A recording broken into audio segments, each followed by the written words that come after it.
우리가 잘 아는 대로 세계 교회의 생일인 성령 강림 주일입니다. 만약에 2000년 전에 오순절 성령 강림의 역사가 없었다면 오늘 우리 세계 교회가 생겨나지 못했을 것입니다.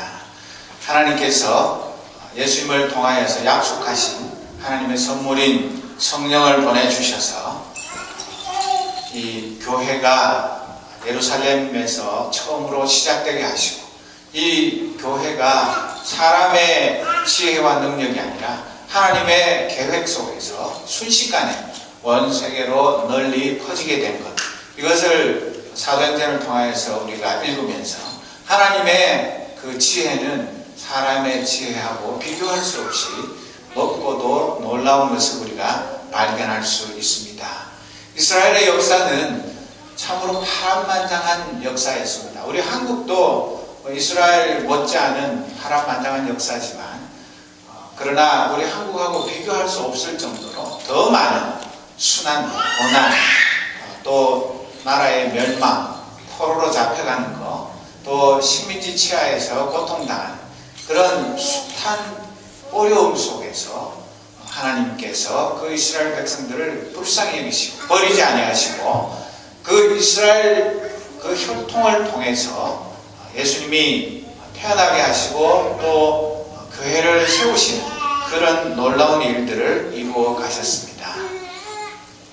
아브라함이 75세에 하나님의 부름을 받아서 어디로 가야 될지도 잘 모르면서 정처 없이 하나님의 지시하심을 따라서 발걸음을 옮기기 시작해서 이스라엘 민족의 역사가 시작되어서, 그 이후에 430년 모세가 하나님의 지도자로 이스라엘 백성들을 구출하기 전까지 이집트에 노예 생활을 하다가, 또 극적으로 하나님께서 10가지 재앙을 내리셔서 430년 노예 생활에서 건져주시고, 또 해방의 기쁨을 맛보게 하시고 40년 광야 생활 가운데 지키시고, 그리고 나서 가나안 땅에 들어갈 수 있는 은혜를 베푸셨습니다.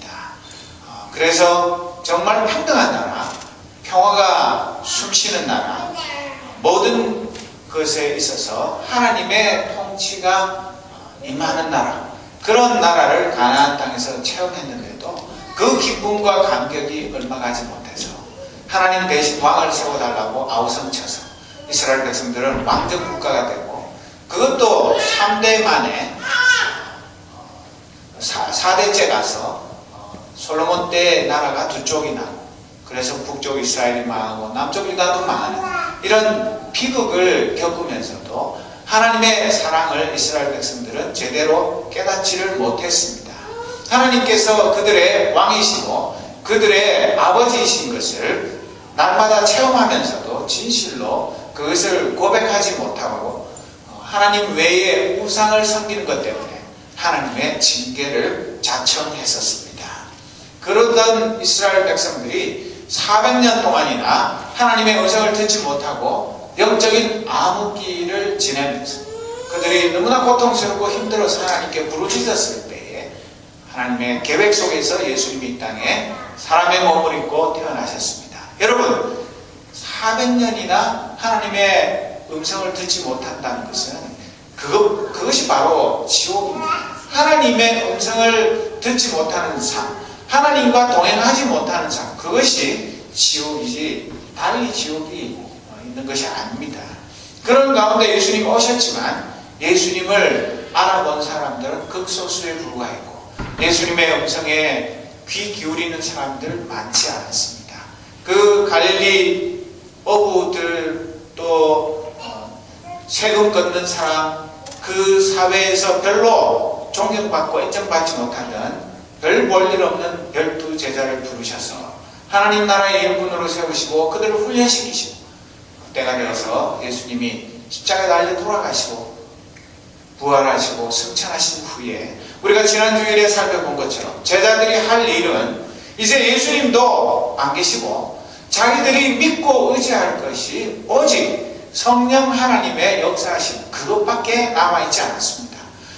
계속해서 조여오는 그 핍박과 탄압의 소나기를 벗어나서 하나님의 사람으로 하나님께서 기뻐하시는 삶을 살고 예수님이 맡기신 교회 건설의 사명을 감당하기 위해서는 성령 세례를 받는 것 외에는 아무런 다른 방법이 없었습니다. 많은 사람들이 예수님이 위대한 선생님인 줄은 알았고 인정했습니다. 예수님처럼 그렇게 권세 있게 하나님의 말씀을 전하는 자가 당대에 그리고 그 전 세대에도 없었습니다. 예수님만큼 능력 있게 귀신을 쫓아내고 예수님만큼 많은 병자를 고치고 죽은 자도 살리는 그런 능력 있는 역사를 한 어떤 예언자도 예수님과 비견할 수 없었습니다. 그렇기 때문에 이 예수님이 떠나고 난 후에 제자들은 너무나 허탈하고 도대체 우리가 앞으로 어떻게 주님이 맡기신 복음의 증인의 사명을 잘 감당해야 할지 앞이 캄캄한 그런 상황에서 오직 예수님의 그 약속의 말씀만 붙들고 열흘 동안 다른 것 다 젖혀놓고 모여서 한 마음으로 성령 주시기를 간구했습니다. 많은 사람들이 예수님을 정치적인 메시아로 오해하고 이스라엘 백성들이 로마 식민지 통치에서 해방되어서 온 세계의 자랑스러운 나라, 떳떳한 나라, 오히려 다른 나라의 본이 되는 그런 나라가 되기를 소망하였지만 예수님은 허망하게 십자가에 달려 정치범으로 처형당하고 말았지만 그러나 이 6월절 어린 양 되신 예수님이 6월절에 십자가에 달려 돌아가시고 난 다음에 50일 만에 돌아온 오순절에 전 세계에 흩어져 있던 디아스포라 유대인들과 개종한 이방인들이 그 예루살렘 성을 향해서 순례하면서 그들의 마음속에는 불안과 기대가 교차했을 것입니다. 도대체 예수라는 그 위대한 하나님의 아들이라고 불리던 그분이 그냥 죽고 마는 것인가? 그 오합지졸 제자들은 다 도망쳐서 뿔뿔이 흩어져 가지고 이제 그냥 아무 존재도 없어지고 마는 것인가? 아니면 예수 운동이라는 것이 찻잔 속의 태풍에 불과하고 그냥 그 우두머리였던 예수님 죽고 나서 역사에서 자취를 감추게 되는 것인지, 아니면 이 오순절에 무언가 예루살렘에 우리가 순례하러 가서 예배를 드릴 때에 그 예수님이 부활하셨다는 그분과 또 그분의 제자들을 통해서 새로운 역사가 나타날 것인가? 기대와 불안이 교차하는 마음으로 그 예루살렘 성전을 향하여 발걸음을 옮겼을 것입니다. 여러분, 오늘 우리가 교회를 향하여서 주일날 나올 때 우리가 샤워를 하고 단장을 하고 옷을 갈아입고 헌금을 준비하고 또 음식을 준비하고 여러 가지 준비를 갖추면서 하나님 앞에 예배하러 나올 때 여러분들의 마음속에 어떤 기대가 있습니까? 과연 오늘 하나님 앞에 나가서 예배드리며 찬양하며 말씀 들으며 기도할 때 정말 성령 강림의 그 역사가 나타날 것을 여러분들이 간절히 소망하는 마음으로 오십니까? 아니면 52주 중에 단 한 주 이제 날씨도 덥고 졸립고 피곤하고 얼른 예배 빨리 마치고 그냥 집에 가서 편하게 쉬었으면 좋겠다, 그런 마음으로 여러분들이 나오십니다.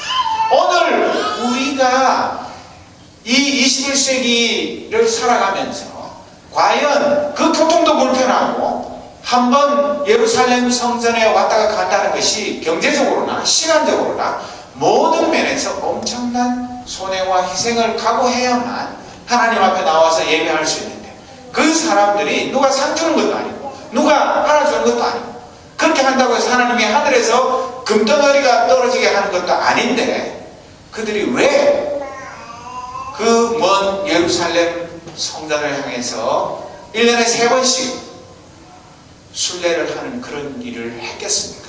오늘 우리는 너무 편해서, 오늘 우리는 차만 타면 우리 교회에 오는데 아무리 시간이 많이 걸려도 20분, 30분 넘어가는 거리에 사는 성도들은 아무도 없습니다. 그런데 오늘 우리가 이렇게 평화를 누리고 오늘 우리가 이렇게 행복한 삶을 살면서도 하나님 앞에 예배하기 위해서 6달 동안 얼마나 하나님의 은혜를 사모하는 마음, 지난 주일에 주신 하나님의 말씀을 붙들고 그 말씀대로 살기 위해서 애쓰면서 하나님께서 말씀에 순종하는 자에게 주시는 그 은혜와 사랑, 그것으로 기뻐하면서 하나님 앞에 나올 때마다 지나간 한 주간 동안 베푸신 은혜와 앞으로 또 한 주간 동안 베풀어 주실 은혜를 기대하면서 하나님 앞에 나와서 예배를 드리는 것입니다. 여러분, 잠깐 동안 그 오순절 성령 강림 사건을 동영상으로 만드는 그 영상을 잠깐 보고 말씀을 이어가도록 하겠습니다.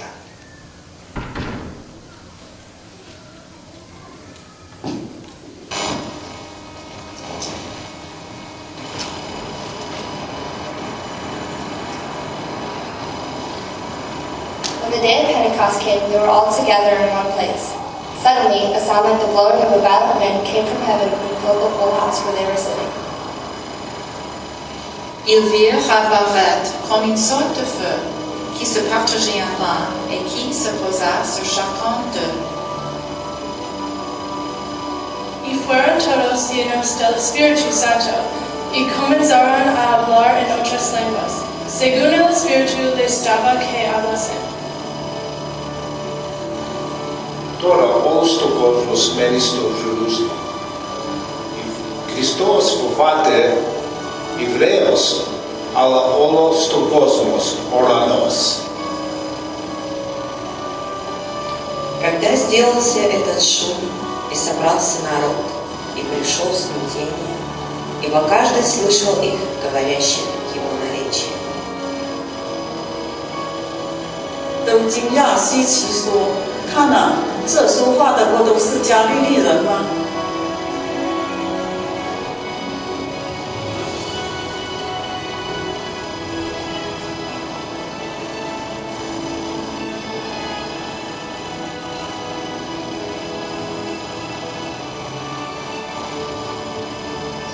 Parthians, Medes, and Elamites, residents in Mesopotamia, Judea and Cappadocia, Pontus and Asia, Phrygia, Pamphylia, Egypt, and parts of Libya near Cyrene, visitors from Rome, both Jews and converts to Judaism, Cretans and Arabs, we hear them declaring the wonders of God in our own tongues.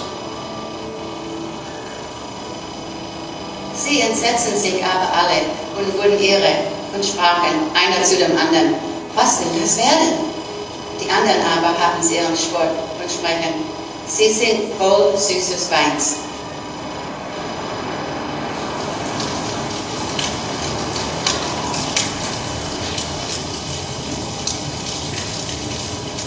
우리가 그 오순절 성령 강림의 사건을 사도행전 2장 1절에서 13절을 읽었지만 그때의 놀라운 성령 강림의 사건의 현장을 우리의 상상력으로 재구성하는 것은 상당히 어렵습니다.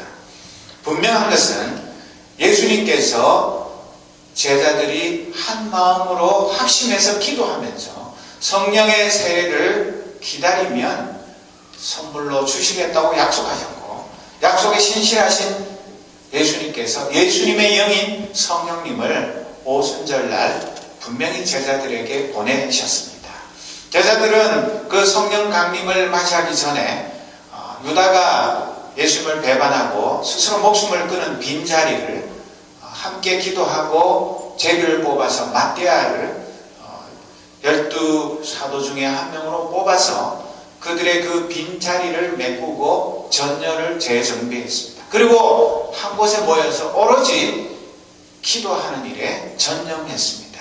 그러다가 오순절 날이 밝았을 때에 성경에 보면 정확한 위치는 알 수 없습니다. 마가의 다락방인지 예루살렘 성전의 어느 한 장소인지는 정확하게 단정할 수 없지만 그 제자들이 모여서 그 성령의 임재를 기다리고 있을 때 세 가지 현상이 일어난 것을 이 사도행전 2장은 증언하고 있습니다. 첫째로 하늘에서 강력한 바람과 같은 소리가 그 모인 회중들에게 임하였습니다.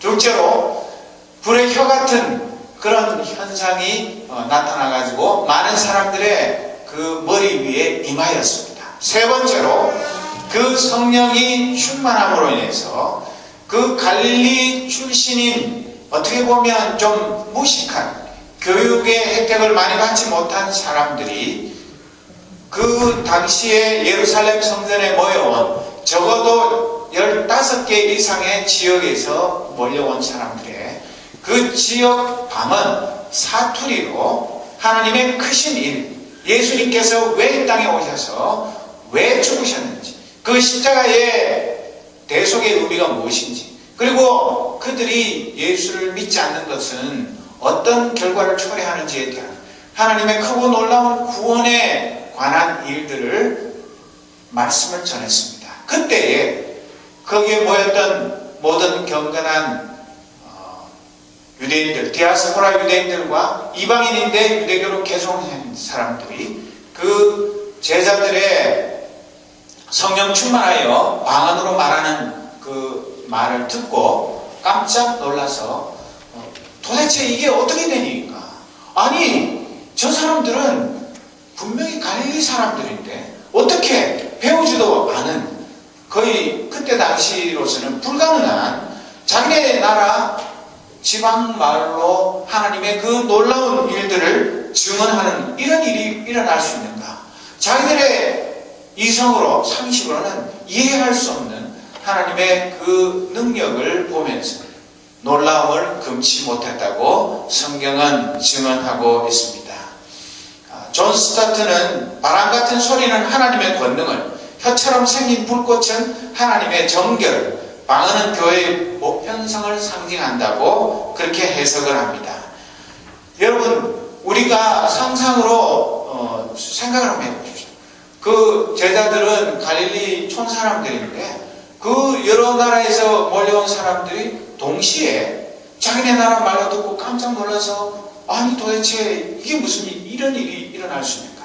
만약에 우리가 저 메디슨 시청 그 의사당 앞에 어떤 행사를 하고 있는데 수많은 사람들이 몰려 있는데 거기에서 우리 교회 식구들이 거기에 가가지고 그 50개국, 60개국에서 온 여러 나라 말로 갑자기 복음을 전한다고 생각을 해보십시오. 그러면 거기에 모였던 사람들이 얼마나 기절초풍을 하겠습니까? 자기들이 꿈에도 상상하지 못한 그런 일들이 일어났는데, 문제는 단지 신기하다 그런 것이 아니라 하나님의 영이 그 제자들에게 임한 것을 누구나 명명백백하게 볼 수 있었고 인정하지 않을 수 없었다는 사실입니다. 7절부터 보면 군중들은 너무나 놀라 이상하게 여기며 말했습니다. 보시오, 말을 하는 이 사람들은 모두 갈릴리 사람들이 아닙니까? 그런데 이 사람들이 저마다 우리가 사는 지방말을 하는 것을 듣게 되니 이것이 도대체 어찌된 일입니까? 우리는 이 사람들이 하나님께서 행하신 크신 일을 우리말로 말하는 것을 듣고 있습니다. 사람들이 모두 놀라 어리둥절했습니다. 다만 서로의 얼굴을 쳐다보며 이게 도대체 어떻게 된 일이지요? 라고 말할 뿐이었습니다. 여러분, 이 갈릴리 사람들은 우리 전라도 사투리, 경상도 사투리, 충청도 사투리 다 다르고, 아무리 서울 사람처럼 이렇게 표준말을 쓰려고 해도 들통이 날 수밖에 없는 것처럼 갈릴리 사람들은 이 후음을 잘 발음하지 못하고 또 말을 이렇게 유창하게 하는 것이 아니라 남에게 얘기를 하려면 조금 더듬는 그런 특징이 있었다고 합니다. 그런데 이 무식쟁이 갈릴리 사람들이 유창하게 배우지도 않은 여러 지방말로 하나님의 이 놀라운, 크고 놀라운 일들을 전하는 이 광경을 보고 놀라지 않을 사람이 누가 있었겠습니까? 그런데 여기에 나오는 그 방언은 과연 무엇일까? 많은 의견들이 있지만은 학자들의 일치된 의견은 이 오순절 성령 강림 사건에서 나온 이 방언은 외국어라는 것에 대해서는 아무도 이의를 제기하지 않습니다. 우리가 이해할 수 없지만 성령께서 그 자리에 임하셔서 제자들이 배우지 않은 각 지방말로 적어도 15개 이상의, 그때 당시에 주로 통용되는 말이 헬라어, 라틴어, 또 아람어 이런 거였었는데 그런 것을 제외한 각 지방의 말로 하나님의 말씀을 증거하는 이런 놀라운 일이 일어난 것입니다. 일부의 사람들은 그 말을 제대로 알아듣지 못해가지고 저 제자들이 아침 9시밖에 안 되는데 벌써부터 술이 취해가지고 새 술이 취해서 지금 술주정을 하는 헛소리를 짓거리고 있다. 그렇게 조롱했지만 결코 그런 것이 아니라 이것은 명백하게 성령 강림의 분명한 증거인 것입니다. 그래서 이 방언 사건은 일부의 사람들이 비난하는 것처럼 새술에 취해서 하는 횡설수설이 결코 아닙니다. 둘째로 신자들이 실제로는 방언을 말하지 않았는데 청중들이 그렇게 말했다고 착각하게 만드는 청각상의 오해나 기적도 아닙니다.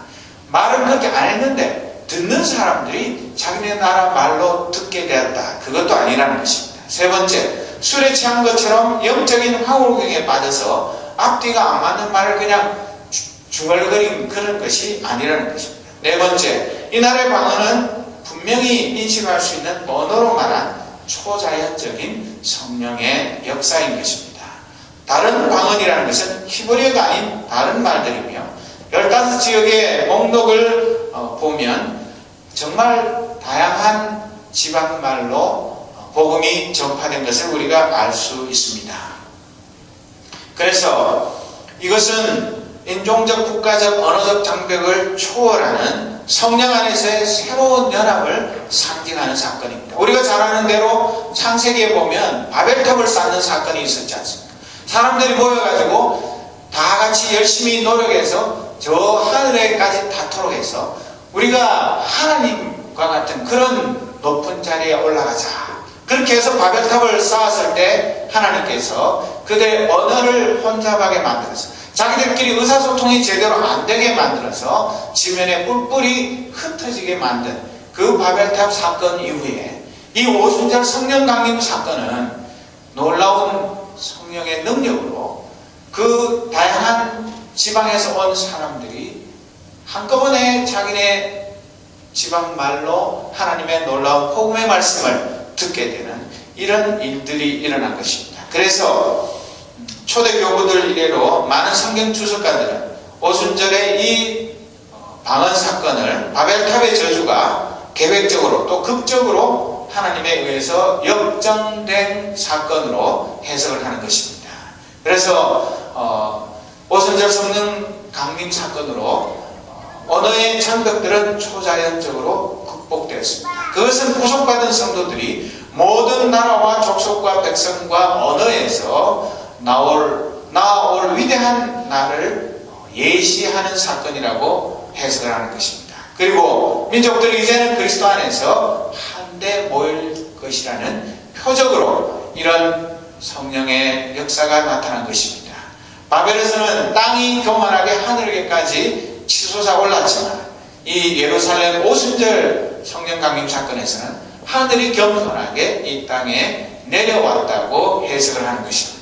그런데 우리가 주목해야 하는 것은 이 방언 사건이 우리가 다 인간의 이성으로 이해할 수 없는 것입니다. 그때 당시에 하나님께서 성령의 능력으로 제자들이 여러 다른 지방말로 하나님의 크신 일을 전하게 했지만 그러나 그들이 그 각 지역 말로 서로 대화를 나눈 것은 아닙니다. 그 제자들이 그 지역 사람들 개인이나 집단을 붙들고 말을 하고 그 사람들이 질문을 하고 그렇게 해서 또 그 지역 말로 대답을 하고 그런 것이 아니라 그 순간에 초자연적으로 거기에 모였던 수많은 경건한 유대인들과 개종한 이방인들을 구원하시기 위한 하나님의 계획 속에서 이 놀라운 일들이 일어난 것입니다. 그래서 이 방언이라는 것이 과연 요즘 있는 방언과 이 초대교회가 탄생하게 된 오순절 성령 강림 때의 이 방언과 같은 것인가 아닌 것인가 그런 것 때문에 많은 논쟁이 있지만 하나님께서는 성령님께서는 지금도 필요하면 선교사들이든 또 누구든 간에 꼭 그 영혼을 건지고 그 족속을 구원하기 위해서는 지금도 우리가 배우지 않은 말로 얼마든지 복음을 전할 수 있는 그런 능력의 하나님이신 것을 우리는 믿는 것입니다. 그렇기 때문에 지금 방언이 외국어가 아니라 하나님 앞에 영으로 내가 기도하는 것이라고 해서 방언 내에도 여러 가지 종류가 있어가지고 이 초대교회 방언 따로 있고 중세교회 방언 따로 있고 21세기 교회 방언이 따로 있다고 생각하지는 않습니다. 그렇기 때문에 오늘 우리는 이 성령 강림 사건을 보면서 숲은 보지 못하고 나무만 보는, 그래가지고 그 방언이 뭐 어떤 방언이냐, 그리고 지금과 옛날 것이 같으냐 다르냐, 그걸 가지고 시간을 낭비하는 것이 아니라 성령 강림을 사모하는 자에게는 옛날이나 오늘이나 변함없이 성령 하나님께서 임재하셔서 우리의 마음을 뜨겁게 하시고 우리가 상상한 것보다 더 놀라운 성령의 능력을 부어주시고 우리를 통해서 주님의 크고 놀라운 일들이 하나님을 알지 못하던 많은 사람들에게 전파되는 그런 구원의 역사를 이루어 가시는 분이신 것을 믿는 것입니다. 사랑하는 믿음의 신부 여러분, 우리 한국은 인류 역사상 세계 교회사에 유례가 없을 정도로 비약적인 양적인 성장을 하고 또 세계 교회가 깜짝 놀랄 만한 많은 일들을 이루어서 지금은 세계에서 첫 번째, 두 번째 선교사를 많이 파송한 국가로 많은 다른 성도들의 부러움을 사는 그런 지경에까지 이르렀습니다. 그러면서도 오늘 방언은, 예언은, 신유의 은사는 많이 있으면서도 그러나 개인과 가정과 교회와 민족이 정말 정결하게 되고 변화되고 성령의 사람, 성령의 교회로 새롭게 되어서 오늘 우리 시대의 소금과 빛의 사명을 잘 감당하는 하나님의 사람, 하나님의 교회로서의 역할은 잘 감당하지 못하는 이상한 이 언밸런스, 앞뒤가 맞지 않는 그런 시대에 우리가 살고 있습니다. 오늘 성령 강림주의를 맞으면서 저는 마음이 상당히 무겁습니다. 목사인 제가 진정으로 성령으로 충만하고 성령의 은사를 받아서 성령의 능력을 나타내고 성도들 가슴에 성령의 불을 지르고 이 메디슨과 이 지역사회에 하나님의 살아계심을 능력 있게 증거하지 못한 부족하고 허물 많은 종인 것을 회개합니다. 비록 제가 그때 당시 베드로 사도나 그 뒤에 등장한 바울 사도처럼 그렇게 능력 있는 하나님의 종은 아니지만 오늘 이 말씀을 통해서 우리가 함께 은혜를 나누려고 하는 것은 오늘 우리 시대에도 가장 중요한 것, 우리 성도들 개인과 가정과 교회와 우리나라와 민족에 있어서 가장 중요한 것은 경제성장도 아니요, 국방력도 아니요, 우리 가정 살림이 나아지는 것, 그 어떤 것보다 가장 우선해야 할 것은 성령 충만을 받는 것입니다. 이것이 1년에 한 번 성령 강림 주일에 그냥 한 번 강조하고 넘어가서 될 문제가 아니라 이 성령 충만을 받느냐 받지 못하느냐 하는 것은 우리의 영혼이 강건하여 하나님의 사람으로 살아가느냐 아니면 비실비실해가지고 하나님의 근심거리가 되고 주위에 있는 많은 믿음의 식구들의 짐이 되느냐 하는 중요한 갈림길을 우리가 맞게 되는 것입니다. 우리의 영혼이 강건하다는 것은 성령으로 충만하다는 것이고 성령으로 세례를 받은 사람은 영혼이 강건한 것입니다. 꼭 이 오순절 성령 강림에 이런 역사가 나타나지 않는다 할지라도 성령의 은사는 다양하기 때문에 오늘 우리가 정말 하나님 앞에 나와서 성령과 진리로 예배를 하고 우리가 여세 동안 이 세상에 나가서 살아가면서도 이 성령의 지배를 받으면서 성령의 능력으로 살아가지 못하는 것은 누구를 탓할 수 있는 것이 아닙니다. 내 마음속에 얼마나 성령의 충만함을 간절히 사모하는 마음이 있는가.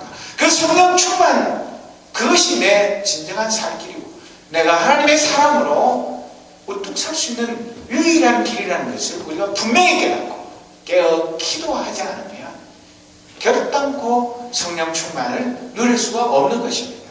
여러분, 또 한 가지 우리가 여기에서 주목해야 할 것은 성령 충만은 나 혼자 저 산에 가서 소나무를 뽑든지 골방에 가서 기도를 하든지 또 뭐 금식 기도를 하든지 그것도 중요하지만 여기 오순절 성령 강림이나 그 이후에 사도행전에 나오는 많은 부분에 보면 성도들이 합심해서 함께 기도할 때 성령의 그 충만한 역사가 나타난 것을 보여줍니다.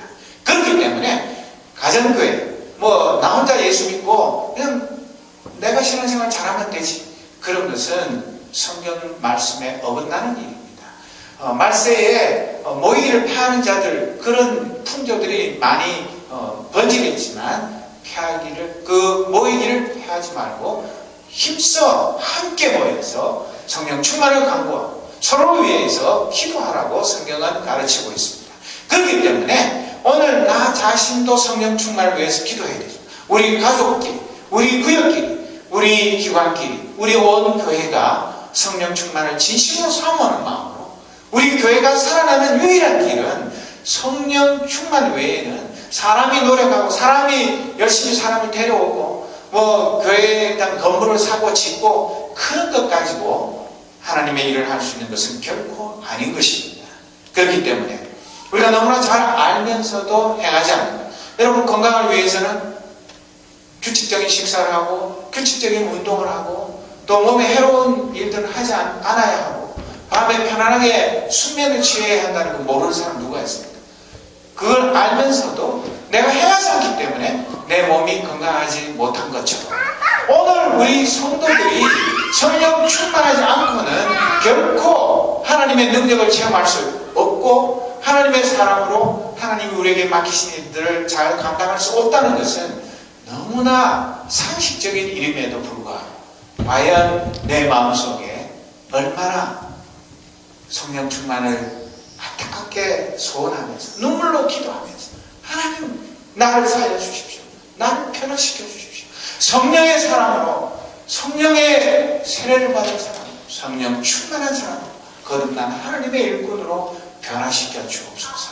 이 간절한 기도가 얼마나 끈질기게 하나님이 응답하실 때까지, 마치 엘리야가 갈멜산상에서 450대 1로 그 바알 선지자들과 대결하면서 하나님이 하늘에서 불을 내려주시지 않으면 자기가 죽어야 되는 그런 절체절명의 순간에 하나님 앞에 간절하게 부르짖어서 하늘에서 불이 임하여 그 모든 재물들, 거기에 흥건하게 부어놓았던 물까지 다 태워 없앴던 것 같은 그런 성령의 역사하심을 우리가 얼마만큼 사모하며 살아가고 있는가, 그것을 우리가 생각해 보아야 하는 것입니다.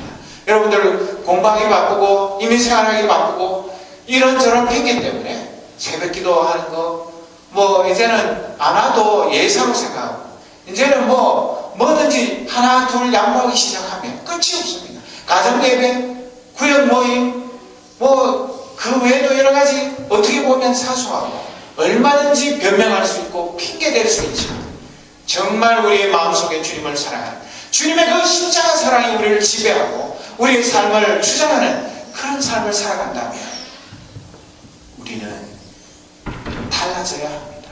우리는 진심으로 성령 충만을 강구하는 끈질긴 기도의 사람이 되어야 합니다. 아무리 예수님께서 택하여 부르신 제자들이었지만 그들이 저절로 성령 받은 것 아니고 그 약속하신 성령을 받기 위해서 한자리에 모여서 다른 것 다 그만두고 오직 성령 충만을 강구하며 간절히 기도했을 때 그때의 성령이 임한 것 아닙니까? 오늘 이 성령 강림 주일만 지나고 나면 그냥 다음부터는 또 내몰라라 그런 것이 아니라 정말 우리가 평생토록 성령으로 충만해서 하나님의 사랑으로 주의 몸을 나타내고 그렇게 되면 내 영혼이 있고 우리 가정이 살아나고 우리 주위의 이웃들이 살아나고 이 지역사회가 변화되고 하나님의 영광이 온 세상에 높이 드러나는 그런 놀라운 삶을 사느냐, 뜨뜻미지근해서 죽었는지 살았는지 분간이 되지 않는, 실상은 거짓인데 겉으로는 부유한, 실상은 안에 텅텅 비어서 아무것도 가진 것이 없는데 겉만 번지를 하는 그런 빛 좋은 개사과 같은 신앙인이 아니라 정말 속이 꽉 차서 그 성령이 밖으로 흘러넘치는 그런 실속 있는 그런 하나님의 백성으로 살아야 하지 않겠습니까? 사랑하는 믿음의 식구 여러분, 정말 우리가 이렇게 살으나 저렇게 살으나 짧은 인생 살기는 마찬가지입니다. 우리가 예수 믿다가 천국 가기는 마찬가지인지 모릅니다. 그러나 정말 우리가 이렇게 살아서 되겠습니까? 정말 우리가 이렇게 차지도 덥지도 않으면서 예수님께서 뱉어내겠다고 그렇게 말씀하실 그런 신앙생활을 하다가 그저 턱걸이로 구원 얻는 그런 가련한 크리스찬으로 살다가 하나님 앞에 서야 되겠습니까? 사랑하는 믿음의 식구 여러분, 우리 서로를 위해서 기도합시다. 우리가 합심해서 기도합시다. 성령 충만만이 우리의 살 길입니다. 성령 충만만이 우리가 크리스찬으로서 이 세상을 이기면서 주의 영광을 나타내고 예수님께서 말씀하신 복음의 증인의 사명을 잘 감당할 수 있는 그런 유일한 능력의 통로가 성령 충만입니다.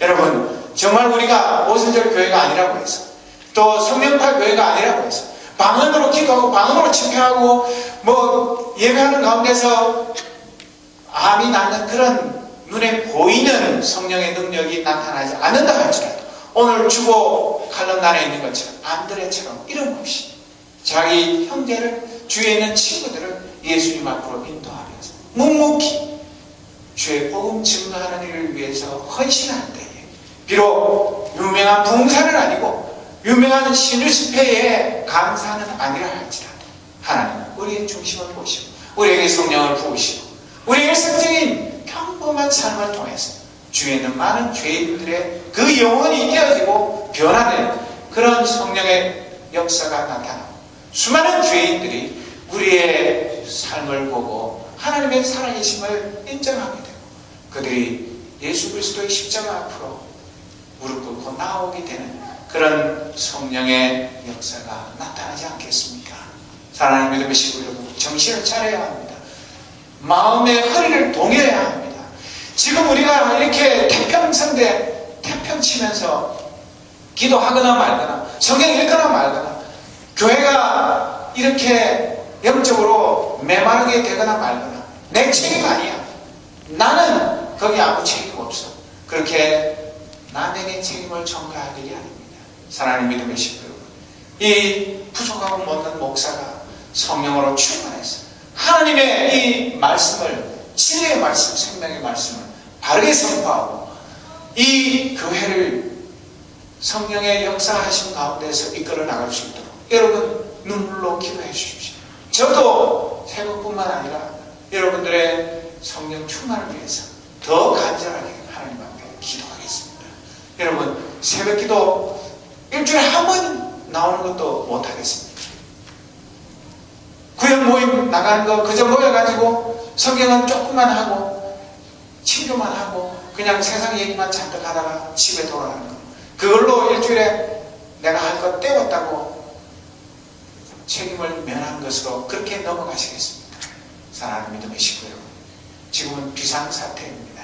이 성령 강림의 역사가 없었다면 제자들이 정말로 아무것도 아닌 불쌍한 존재들이 되어서 뭐 예수님 따라다니다가 뭐 가정도 재산도 모든 것 다 잃어버리고 인생 실패자가 되었었겠지만 그들이 성령 충만했을 때 자기들이 상상도 하지 못한 놀라운 하나님의 구원의 역사를 이루어가는 하나님의 일꾼들로 변화되었습니다.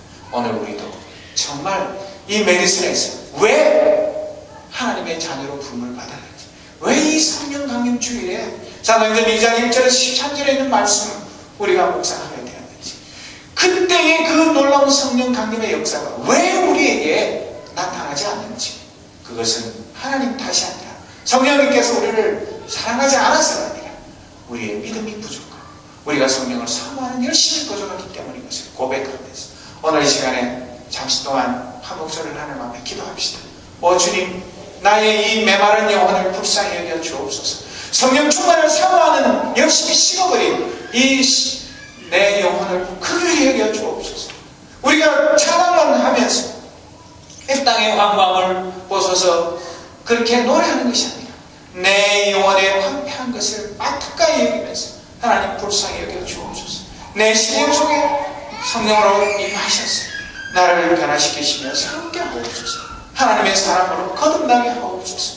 성령으로 충만하여 성령의 은사를 내 것을 함께 하시며 정말 나 자신도 감당하지 못하는 그런 연약한 신앙이 아니라 병들고 잠든 영혼들을 일깨워서 하나님의 용사로 길러내는 능력 있는 하나님의 일꾼 되게 하옵소서. 이 시간에 우리 간절한 마음으로 이 성령 강림의 역사가 오늘 나와 우리 교회에 임하도록 한 목소리로 기도하겠습니다. 아버지 하나님, 이 어리석고 못난 죄인을 용서하여 주옵소서. 오 주님, 목사라는 이름은 가졌지만 가난한 양떼들을 위하여 눈물로 기도하지 못하고 성령으로 충만하고 이 양떼들의 하나님의 말씀으로 바로 양육하지 못하고 아버지 하나님 성령의 능력과 은사를 나누어 가지지 못하는 이 어리석고 못난 죄인을 용서하여 주옵소서. 아버지 하나님, 변화시키시며 새롭게 하여 주옵소서. 아버지 하나님, 우리 임마누엘 교회 이름만 임마누엘이 아니라 성령님께서 우리와 함께 하시는 참 하나님이 기뻐하시는 아름다운 교회로 변화되게 하옵소서. 잠든 영혼들을 일깨워 주옵소서. 병든 영혼들을 고쳐 주옵소서. 성령의 은사를 사모하는 열심을 부어 주옵소서. 아버지 하나님, 성령 강림 주일이 1년에 한 번 있는 연례 행사가 우리가 성령 충만함을 받지 않거나 정말 아무것도 할 수 없는 연약한 죄인이 되시고 고백하고 하나님의 사랑으로 거듭나는 이 시간이 되도록 성령께서 우리의 마음속에 찾아와 주옵소서. 우리의 잠든 영혼이 정신을 차리고 일어나서 하나님의 전신갑주로 무장하고 나 자신을 이기며 이 시대와 싸워 하나님의 영광을 나타내는 성령의 사람들, 성령의 교회가 되게 하옵소서.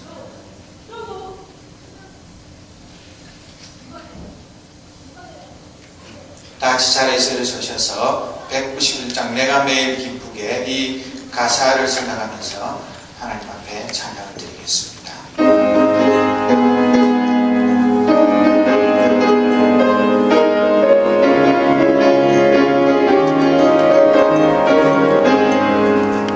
내가 매일 기쁘게 주의 길에 가면 주의 발이 나를 안보하며 내가 주의 금복을 받는 참된 비결은 주의 영이 함께함이라.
우편에 앉아 계시며 성령 보내시며 우리를 새롭게 하시는 예수 그리스도의 그 크신 은혜와 독생자 화목제물 삼으신 하나님 아버지의 사랑하심과 성령님의 역사하심이 오늘 성령 강림 주일을 맞아서 우리의 메마른 영혼을 가슴 아파하며 하나님의 성령 강림을 간구하는 모든 거룩한 주의 백성들과 임마누엘 교회 위에 지금으로부터 영원토록 함께 있을지어다. 아멘.